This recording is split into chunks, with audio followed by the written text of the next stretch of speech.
Hey, this is Sully for Antisocial News, and this is the Body Count Report for Tuesday, November the 28th, 2017. And I'm going to be taking you around the world, showing you stories of tragedy and victory. It's some of these stories are pretty rough, hard to get through, and this is going to be a trip. So we're going to start out in Nigeria, and let's go ahead and take a look at this. We got. We need to give Nigeria the compliment sandwich.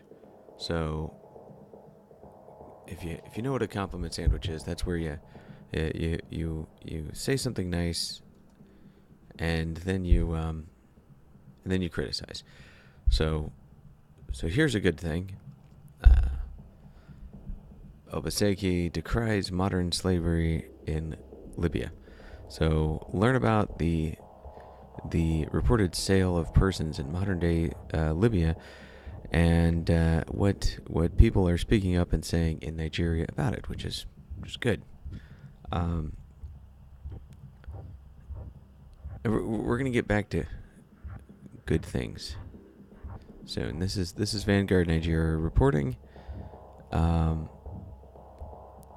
and Vanguard Nigeria has reported on the slave trade in Libya, so they're doing good. They're upset about that. Now let's talk about this situation. Now this is good that this group NIRSAL, which is the Nigeria Incentive-Based Risk-Sharing System for Agricultural Lending, which so that's shortened to NIRSAL, thinks they have a solution for the clash between farmers and herdsmen. Now, it very calmly talks about the clash between farmers and herdsmen, and this affects jobs. The problem that they're having is, there's just issues with their cattle and stuff, and this is an issue for their jobs.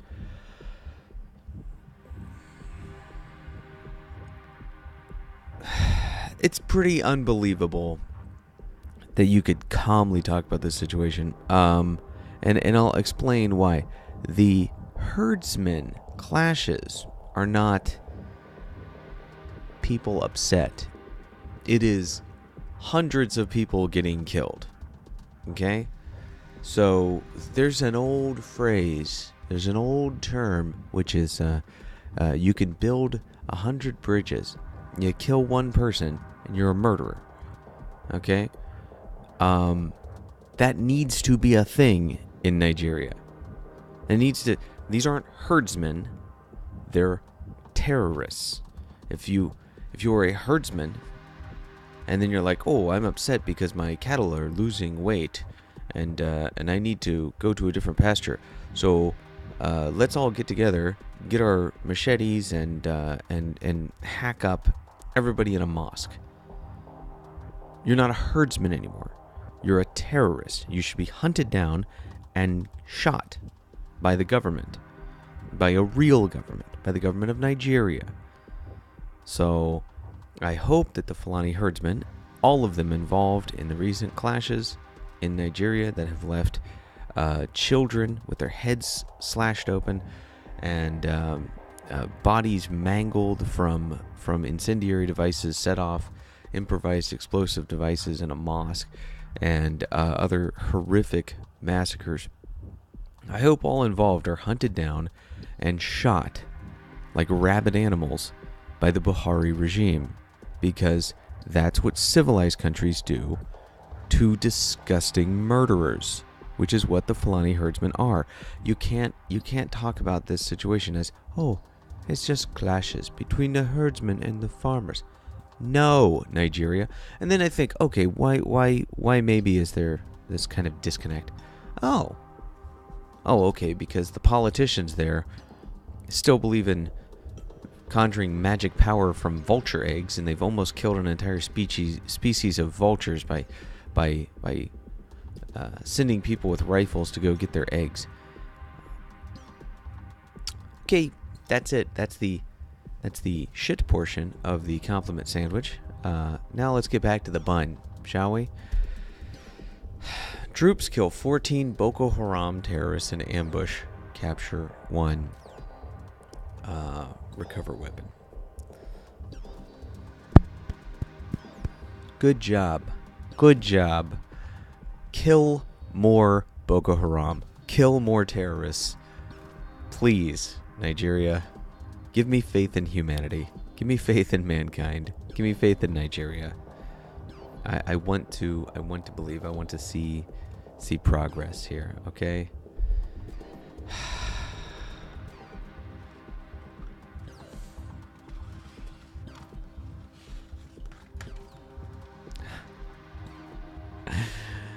Keep killing Boko Haram. All right. You know what?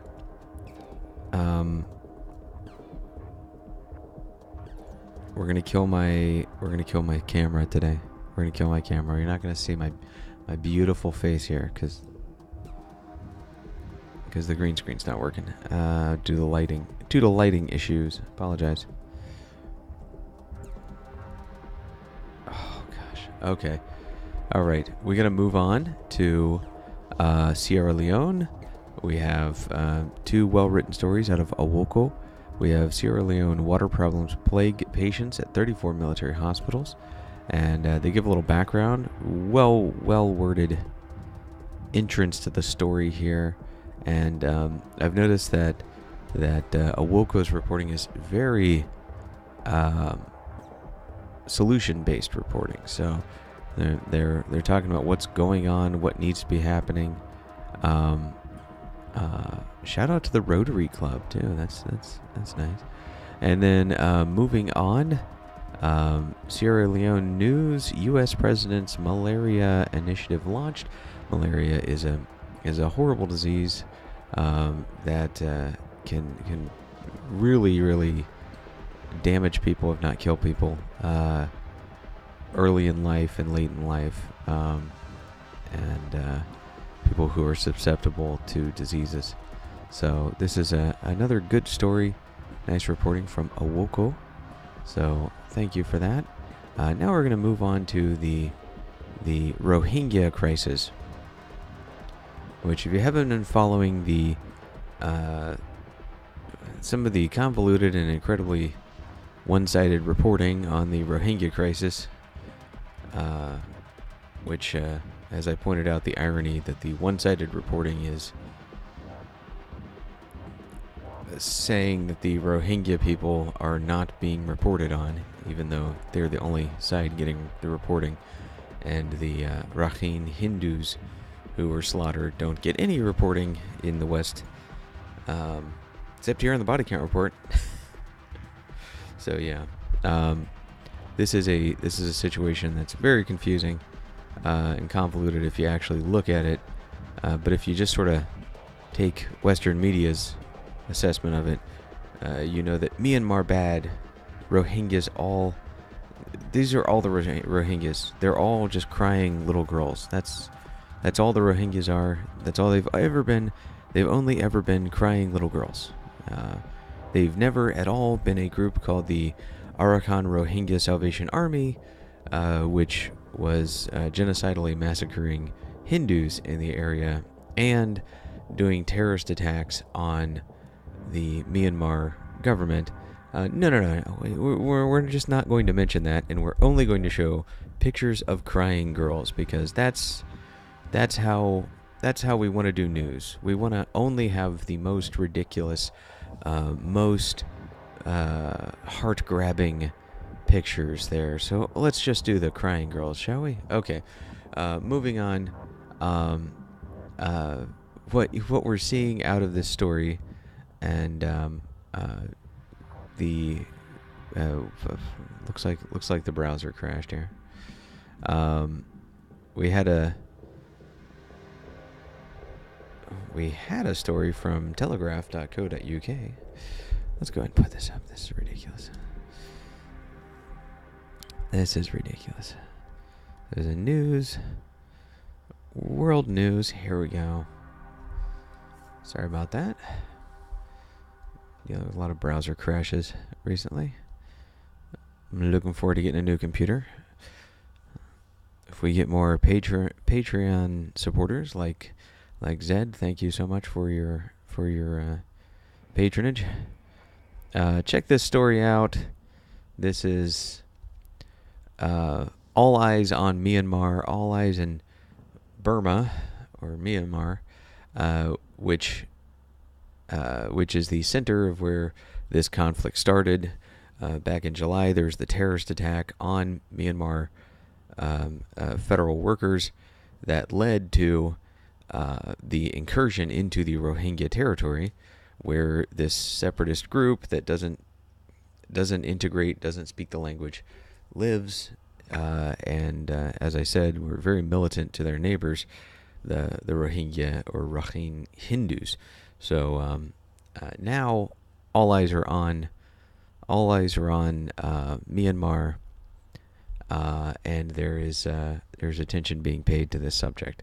So it's still kind of uniformly condemnation of Myanmar, but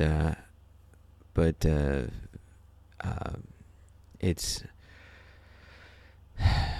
Myanmar's trying to do the right thing and take care of the refugees. And as I pointed out, the UN is monitoring the situation, but it's still taking this from a Myanmar bad perspective, even though Myanmar is trying to say, hey, we're taking in the refugees, and then they're still putting a camera in the face of every refugee who tells a story that's unprovable or outlandish. It's just bad reporting all around, and basically anything that fits the narrative that Myanmar bad, Rohingyas, all innocent babies, gets reported. The mass graves of Hindus doesn't get reported. Moving on. I'm going to put a link to the mass graves of Hindus in there too. Let's do one good story before I have to run. Caja de Pandora. Pandora's box opens. There's a story about corruption here out of Guatemala in the prison system. Now, if you don't know, prisons are very dangerous places, and when prisons are corrupt, people who desperately deserve justice don't get it, and people who may not even be in there because they need to be in there might get hurt or killed. So a corrupt prison system is not a prison system. It's a miscarriage of justice. So it's very cool to see a story about justice and the corrupt prison systems being routed out. We here in America, we have a lot of situations of corrupt prisons. Baltimore is one of the most famous for having a corrupt prison system. So that being the case, I'd like to end this on this good story of justice being sought and done, and the corruption goes pretty high. So pop out your Google Translate or flex your Spanish reading skills and check that story out. Okay, this has been Sully. I apologize for all the technical difficulties and the crummy green screen today. Gosh, that looks terrible. But this has been the Body Count Report for Tuesday, November the 28th, 2017. Everybody out there, please stay safe, and just from the bottom of my heart, God bless. Check out my Patreon if you want to keep getting real life or death news from around the world. Thank you so much. Bye.